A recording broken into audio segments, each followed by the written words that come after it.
boa tarde. É possível resolver conflitos sem recorrer à justiça? Para os especialistas, 70% dos casos poderiam ser solucionados com uma boa conversa. Uma terceira pessoa neutra e imparcial é quem facilita o diálogo entre as partes. Carmen e Marcelo vieram hoje a uma sessão de conciliação em São Paulo para resolver os assuntos referentes à separação do casal. A gente sente até em amigos, né? Família, né?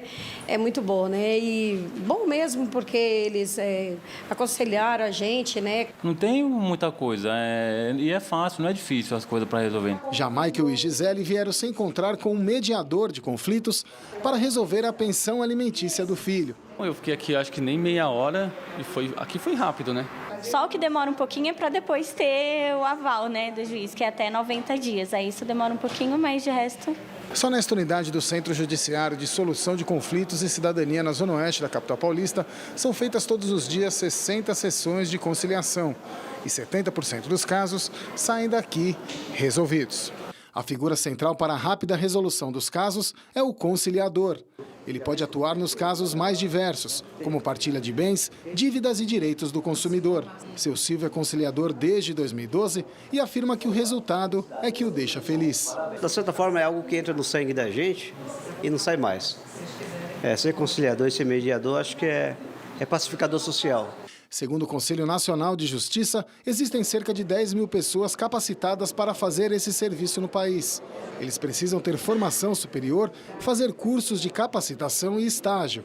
E apesar da importância do trabalho, o CNJ ainda não definiu os critérios para remunerar os conciliadores. Temos uma lei, mas na prática ela é inócua porque não recebemos.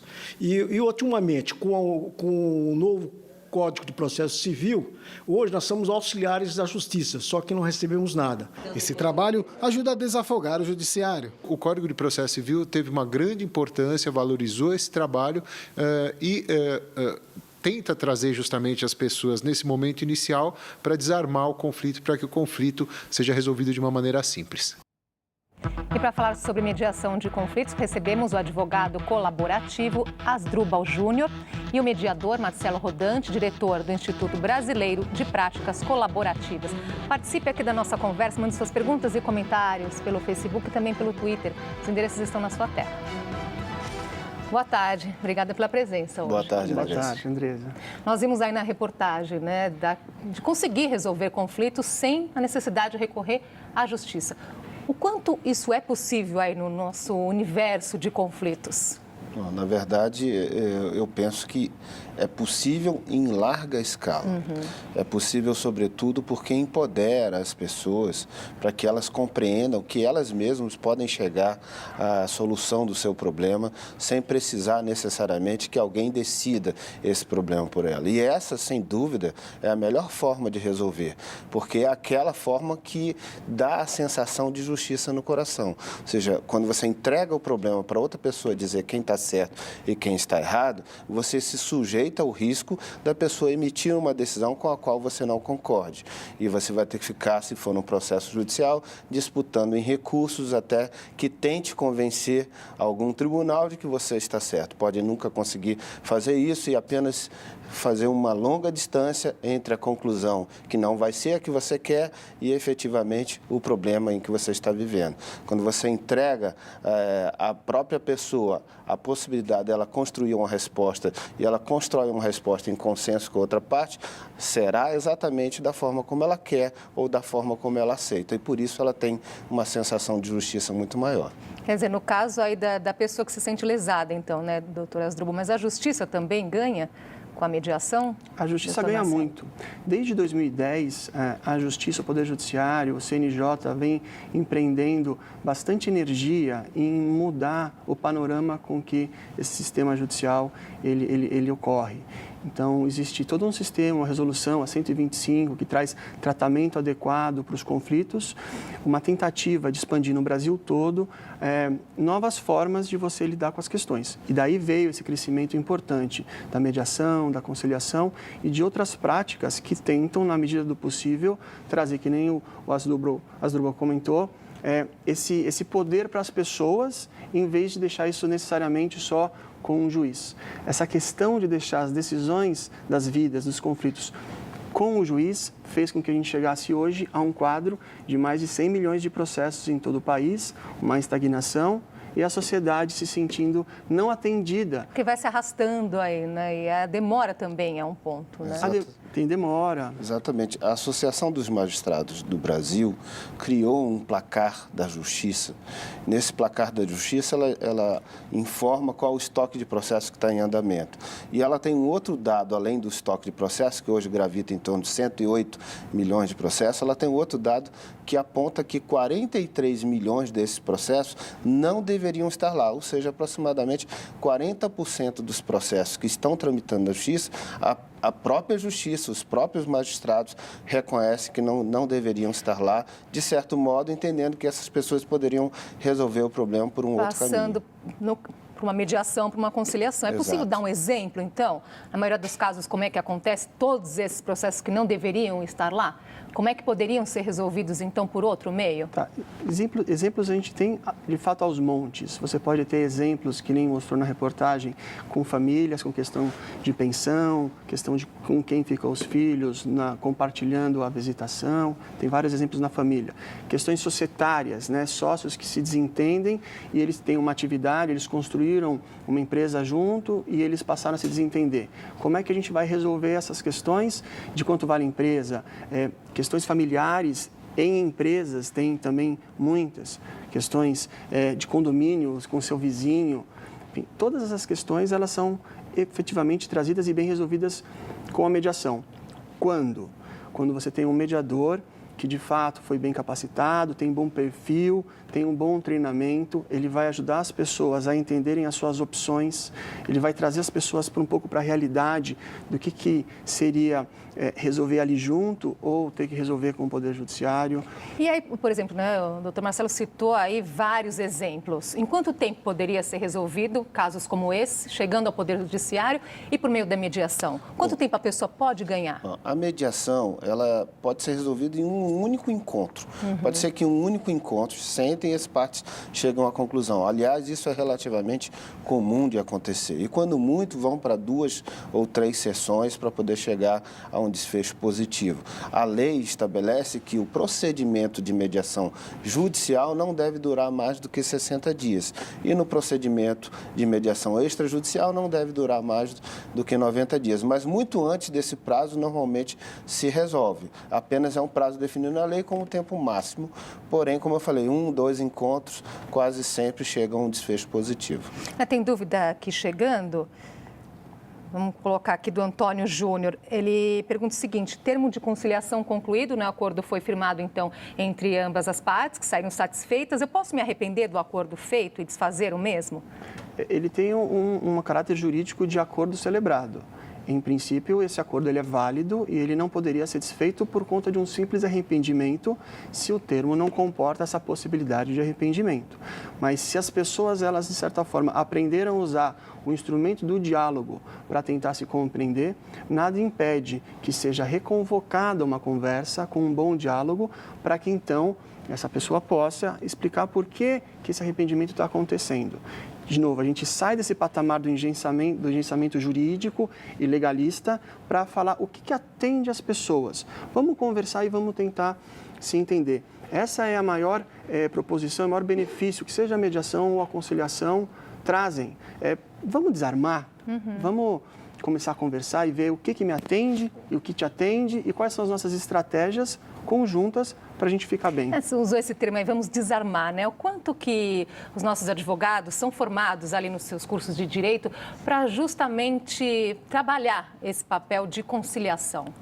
Na verdade, a formação jurídica até hoje predomina a ideia do advogado ser preparado apenas para a disputa judicial. Ele só aprendeu um caminho: ingressar com uma ação e tentar provar que tem razão nessa ação e esticar até o fim, se necessário, para tentar fazer essa demonstração. Claro que a forma com que o advogado foi preparado faz com que ele tenha uma postura beligerante, uma postura de querer o litígio. Mas hoje nós precisamos ressignificar tudo tudo isso, entender que o papel do advogado ganha novas dimensões. Ele agora não é apenas um encaminhador de problemas para a justiça, ele é um solucionador de problemas. Então, ele tem que entender que a sua criatividade não é apenas para criar teses jurídicas, mas para criar soluções que possam resolver o problema, e por isso ele pode ter uma atuação muito colaborativa e eficiente num procedimento de mediação, tentando ajudar a construção de opções para resolver aquele problema. A respeito disso, eu gostaria muito de colocar que existe uma rede de profissionais colaborativos crescendo no país. São profissionais, advogados da área jurídica e de outras áreas também, que começam a entender a importância e o valor de se trabalhar em equipe, de se trabalhar desarmado, trabalhar com uma outra abordagem que é aquilo que o Asdrubal falava. Como que você redesenha uma família, como que você consegue estabelecer aquilo que atende a todo mundo. E a gente vem, e isso é bem claro, e legislação e experiência estrangeira comprova, que quando os advogados trabalham de uma forma colaborativa, trabalham se ajudando, confiando mais um no outro, com segurança jurídica, a possibilidade dos resultados serem potencializados é muito grande. Uma questão recente, então, em nosso país, né? Como que funciona em outros países? Bom, Isso funciona de uma maneira... Está mais estabilizado? Sim, funciona de uma maneira muito positiva. Nós temos países, inclusive, que obrigam a mediação, obrigam tentar a mediação antes de ingressar na justiça. Não é o modelo da lei brasileira que faz a obrigatoriedade de se tentar a mediação no início do processo judicial. Já chegou à justiça, agora, então? Modelos como o argentino e o italiano, por exemplo, antes de ingressar com a ação na justiça, você tem que fazer a tentativa em um escritório de mediação, em uma câmara privada, de que aquele assunto seja tentado resolvido por mediação. Aí pega uma certidão, caso não consiga resolver, e ingressa na justiça fazendo prova de que tentou. A lei brasileira não contempla assim. Contempla, você pode ir para a justiça, só que lá você vai ser levado obrigatoriamente para esse procedimento e, claro, não será obrigado a seguir no procedimento, poderá dizer que não quer mediar, mas você vai ser levado para conhecer a ferramenta e a hipótese de resolver pelo consenso. Agora, nós já ouvimos esse termo mediação, conciliação, arbitragem também. São coisas diferentes? São diferentes. Na conciliação, a ideia que nem passou na nossa reportagem é que o conciliador tente aproximar aquelas duas pessoas que estão ali e tentar fazer uma composição para resolver aquele conflito. Às vezes uma questão econômica, direta, questões de consumo, caem muito bem na conciliação. Normalmente usa-se um pouco menos de tempo e resolve-se questões pontuais. A gente fala que o vínculo, existe um vínculo e não existe duplo vínculo, ou seja, a relação não vai continuar depois daquele momento. Na mediação, por sua vez, normalmente é sugerido quando existe esse duplo vínculo, ou seja, as relações elas vão perdurar. São mais para casos de família, então? Não necessariamente. Não. Existem muitas relações que elas perduram a despeito de ter um conflito. Então, a gente até às vezes diz que os conflitos... sociedade, né? Exemplos assim, de relações que continuam, né? Os conflitos, eles vão sendo transformados. Tem um conflito hoje, você transforma essa relação, então, ou seja, você continua sempre em contato com essa ferramenta do diálogo. A mediação traz muito essa questão. Já na arbitragem, ela está muito mais próxima a um processo judicial. Na arbitragem, as partes, elas escolhem um árbitro que vai dar uma decisão, vai dizer quem está certo e quem está errado, né? Então, só que isso vem em um outro contexto de escolha, de grandes questões. Na mediação, na conciliação, existe essa decisão, quem está certo ou está errado? Não. Assim, as partes na conciliação ou na mediação, elas constroem, pelo consenso, uma resposta que atenda a ambos os interesses. Então, não tem certo e errado. Você desconstrói a ideia de quem tem a razão e passa a ideia do que é útil para resolver o problema e contentar os interesses das partes.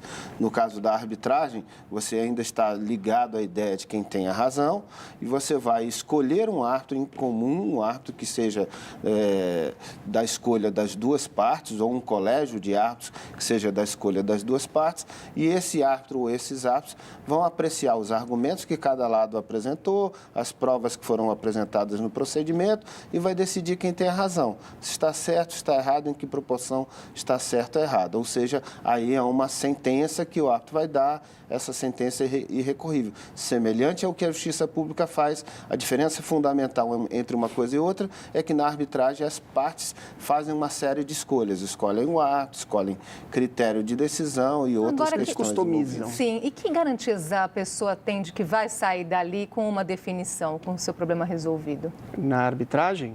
Ou Na conciliação. Na conciliação mesmo. Não existe essa garantia. Essa garantia ela não existe. As pessoas se expõem naquele palco para tentar uma resolução diferente.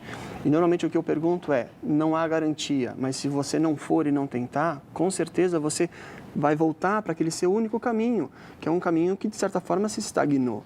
E, de novo, as pessoas, eu também acho que elas deixam de aprender, elas deixam de crescer como pessoas, quando elas não olham para os seus conflitos. Elas não repensam a forma como elas se comunicam, elas não repensam as estratégias de sua vida. E a conciliação e a mediação, especialmente a mediação, são um convite fantástico para esse novo olhar. E outro ponto que é fantástico e a gente pede essa disseminação é que os advogados acreditem nesse poder de ajudar os seus clientes de uma forma mais rápida, mais eficiente e, mesmo assim, continuar tendo valorizado a sua profissão e o seu papel. E, na verdade, Andressa, você veja como o Marcelo falou muito bem, garantias não há de que na conciliação ou mediação chegará a um acordo, mas quase sempre, mesmo quando o acordo não é construído, as pessoas conseguem melhorar a qualidade da comunicação entre elas, conseguem entender um pouco mais do problema sobre outro aspecto e, sobretudo, o que elas têm a perder é muito menos do que elas têm a ganhar. Que parece que vale para toda a vida, né? Exatamente. Que é conversar, ouvir o Nós temos outro, antes de achar que tem a razão. Nós temos que perder uma reunião, 2 reuniões e podem estar resolvendo um problema que levaria 5 anos, 10 anos para resolver na justiça. Vamos fazer uma pausinha aqui, um rápido intervalo e a gente volta já.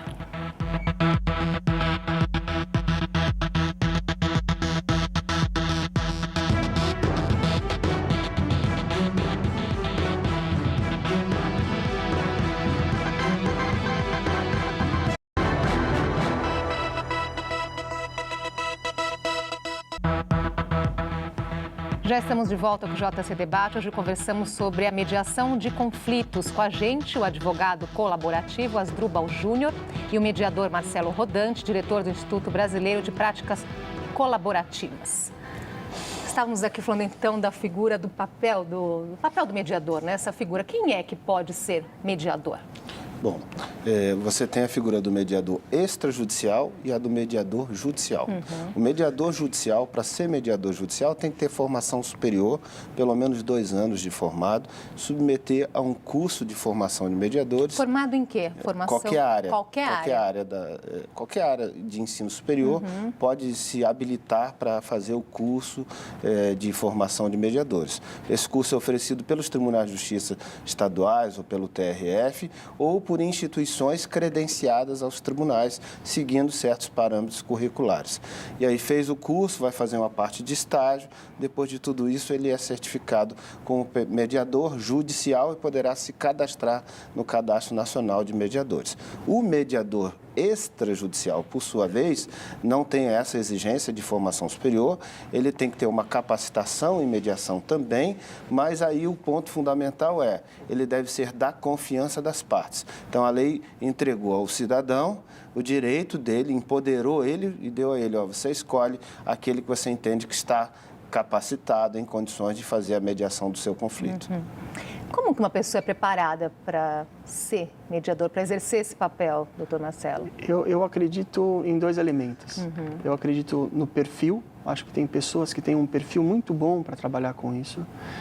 E eu acredito na capacitação, no treinamento, nas habilidades. Eu acho que a junção de treinamento, capacitação, habilitação e perfil fazem um casamento que é essencial. Que perfil é esse? Que perfil a pessoa deve ter? É um perfil essencialmente colaborativo. É um perfil de alguém que vê o mundo com lentes, com menos de certo e errado, legal e ilegal, justo e injusto, e vê o mundo com uma lente mais do que as pessoas elas querem, o que elas precisam. Tem um professor importante em comunicação não violenta, chama Marshall Rosenberg. Ele fala que todo ato de violência é uma trágica expressão de uma necessidade não atendida. Eu vou repetir. Todo ato de violência é uma expressão trágica de uma necessidade não atendida. Então, tem pessoas que elas querem olhar para essas necessidades não atendidas e gerar uma conexão. Elas têm isso dentro delas. Há outras pessoas que elas gostam mais do embate, elas gostam mais dessa convicção de quem está certo ou quem está errado. É difícil a gente falar que um está certo ou que o outro está errado, senão a gente cairia justamente no ponto do qual a gente tenta se desvencilhar. Mas é fácil notar na sociedade e nas pessoas, nos relacionamentos, os muitos perfis conversando, as muitas formas de se comunicar, as muitas linguagens na sociedade como um todo. Agora, essas pessoas não são remuneradas, né, doutora Asdrubal? Como é que funciona? É um trabalho voluntário? Na verdade, assim, a mediação extrajudicial pode e deve ser remunerada, sim. A mediação judicial também deve ser remunerada, mas hoje ainda vigora, e pode ser também voluntária, ainda vigora que o trabalho tem sido só por voluntários, em que pese o novo Código de Processo Civil e algumas leis estaduais, Brasil afora, já estarem prevendo a remuneração do mediador. Só que ainda não foi definido os parâmetros para essa remuneração. O CNJ está um tanto quanto atrasado nisso. Mas é justo que isso aconteça. Então, é necessário, porque, como falou a reportagem, os mediadores são auxiliares da justiça. Sim. Eles prestam um grande serviço à sociedade e às partes, porque estão ajudando a resolver problemas, a pacificar conflitos e, naturalmente, a diminuir o estoque de processo na justiça. Então, é absolutamente natural e saudável que eles sejam justamente remunerados. Tem mais uma pergunta aqui chegando da Lidian Rocha. Como mediar conflitos em herança? É absolutamente possível. Os herdeiros, eles vão, na verdade, eleger um mediador junto com os seus advogados, normalmente. Então, os herdeiros vão ter os seus advogados. Espera-se que esses advogados eles tenham domínio das técnicas de como acontece uma mediação. Eles vão eleger um mediador, que pode ser um mediador privado, que se chama ad hoc, né? Ou um mediador de uma câmara extrajudicial, uma câmara privada. Ou, se isso estiver acontecendo numa ação judicial, vai pedir uma suspensão nesse processo para o juiz e vai fazer a eleição de um mediador. E o mediador, então, junto com as partes e com os advogados, vão começar a entender quais são as opções, o que um quer dizer, ele vai dar vez e vai dar voz para cada uma das pessoas que estão lá. Vai estabelecer opções, vai ver caminhos e vai aproximando as pessoas, Mas é isso. Quais os custos disso tudo para a pessoa? Os custos? Sim. Como é que funciona essa questão? A remuneração do mediador, no caso de uma mediação extrajudicial, é combinado caso a caso e as câmaras podem ter suas tabelas. Normalmente, o mediador é remunerado por hora, tem um valor da hora e ele vai ter um número de sessões que ele vai precisar fazer, vai totalizar um certo número de horas, então vai remunerar isso, rateado pelas partes, esse valor. Não é um valor alto o bastante para inibir as pessoas de tentar esse caminho. O que é isso, doutora Asdrubal, alto bastante? Olha, depende muito do padrão de mediadores e de câmaras que vai trabalhar. Existe uma média? Você vai ter valores que vai variar de R$100 a hora do mediador a R$500 ou R$1.000 a hora do mediador. Depende também do tamanho do conflito, do nível de expertise desse mediador, sim, mas vai gravitar entre R$100 e R$1.000, normalmente ficando na faixa aí de R$300 a hora do mediador extrajudicial. O mediador judicial, os parâmetros ainda vão ser fixados pelo CNJ em breve. O Antônio, que tinha levantado aquela questão lá, o que fazer se arrepender do que foi acordado, ele pergunta a quem procurar quando isso acontecer, a quem recorrer. Eu volto no ponto. Se ele teve, por exemplo, advogado, ele vai conversar com o advogado dele e então ele vai marcar uma outra conversa para expressar por que ele se arrependeu. Do ponto de vista jurídico, ele teria que ter uma causa legal e a gente cai justamente nessas questões formais e dogmáticas e legalistas, se existe causa de arrependimento ou não. Se houve algum vício de vontade, se não houve nenhum tipo de constrangimento por parte do conciliador ou mediador para fazer ele chegar àquele resultado, a princípio ele não tem direito algum. O que o Marcelo está destacando é que, apesar de não ter direito, nada impede que se volte a dialogar e se chegue a uma combinação diferente. Mas, a princípio, está fechado o assunto, agora, aquele conflito está resolvido. Muito esse termo também extrajudicial, né? O que isso significa, né? O judicial, então, é quando a pessoa entra com um processo e existe essa sugestão de que ela tente fazer uma mediação ou uma conciliação. Fora do Poder Judiciário.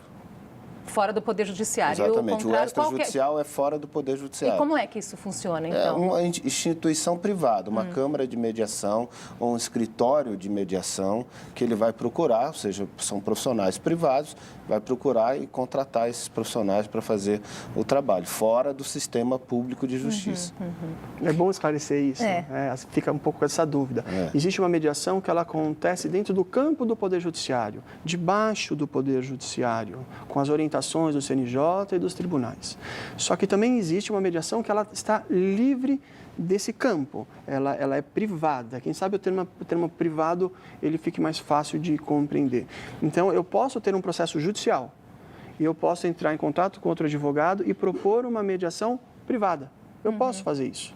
Eu vou procurar, então, uma câmara. Ou eu posso fazer uma mediação judicial se estiver debaixo daquela estrutura. Ou eu posso não ter processo nenhum. Eu não tenho nenhum processo. Eu vou, então, numa câmara e eu tento lá... Para a pessoa, qual o caminho que é mais indicado? O que é mais fácil? Eu diria que o extrajudicial é o que a sociedade gostaria que se desenvolvesse. Esse é o caminho que nós devemos seguir, porque assim então. Você desonera o Poder Judiciário de tantos processos, que esse tem sido um grande problema para a sociedade. Então, na medida em que as pessoas procurem resolver seus próprios problemas pela iniciativa privada, você desonera o Estado desse papel. Então, sendo possível, esse é o desejável e recomendável. E o que falta para chegarmos lá, então? Nosso tempo está acabando, então só um recadinho final. Eu acho que o ponto essencial é essa pessoa que está com alguma questão, ela vai procurar um advogado. E esse advogado tem que compreender e dominar isso e entender que isso é bárbaro de ser feito, isso é fantástico de ser feito. Só precisa saber e perder o medo de achar que vai ter algum tipo de prejuízo, vai perder honorários ou qualquer coisa do gênero. Então, assim, o maior recado é aos advogados, compreendam, usem isso, abusem no bom sentido. Então, apresentar esse caminho. Então. Apresente esse caminho que as questões vão ser resolvidas mais rapidamente. O novo Código de Ética dos Advogados protege os honorários do advogado. Ele não vai receber menos dinheiro indo por esse caminho do que receberia indo para a Justiça. É uma garantia trazida pelo novo Código de Ética dos Advogados. Melhor para todos, então. Sem dúvida. Agradeço muito a participação de vocês aqui com a gente hoje. Até uma próxima. Até uma próxima. Obrigado. Prazer. E o JC Debate fica por aqui. Inscreva-se no nosso canal no YouTube, estão todos os nossos programas anteriores. youtube.com/jornalismo TV Cultura. Nós voltamos amanhã, 12h30. Uma ótima tarde para você e até lá.